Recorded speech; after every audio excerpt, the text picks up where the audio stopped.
See, these are lungs. And here this is the trachea, which has a U-shaped or the C-shaped cartilages. Let us go for the dissection. If I dissect it,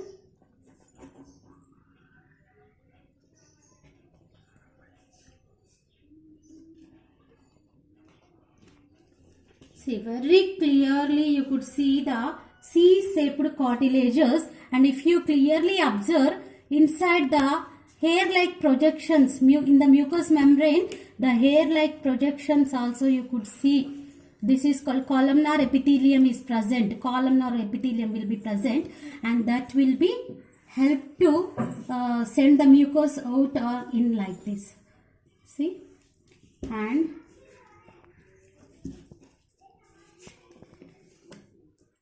so this is first. Let me dissect this heart. Let me take out this heart. This is the heart which is located in between the lungs, and here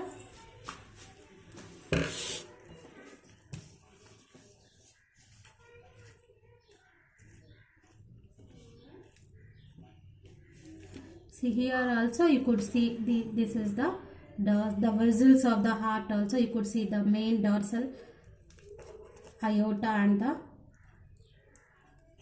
pulmonary veins, and also let us see this dissection. See, very clearly you could see. See, this is the bronchioles.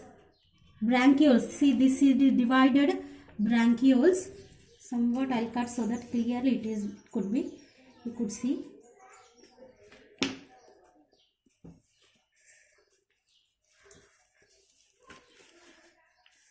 See, these are the bronchus divided into two bronchioles here. This is one bronchiole and this is another bronchiole.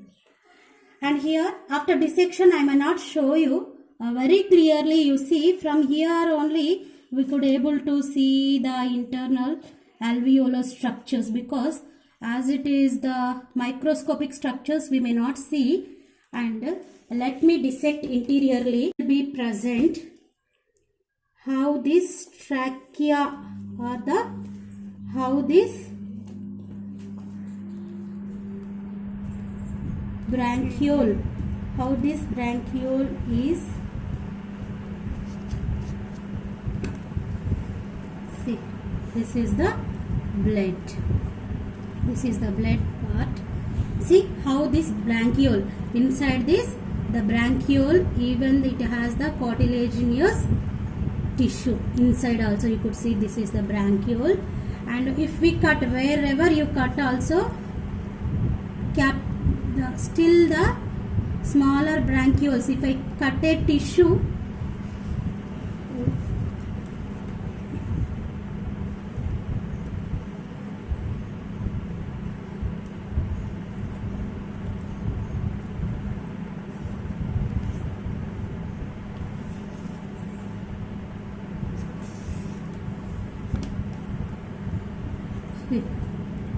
so a small white cartilaginous like holes you could see very clearly. These are smaller bronchioles, and it will be get surrounded by the alveolus. The alveolar structure we may not see here under microscope, only we could see these are the, wherever we cut bronchioles we could see clearly.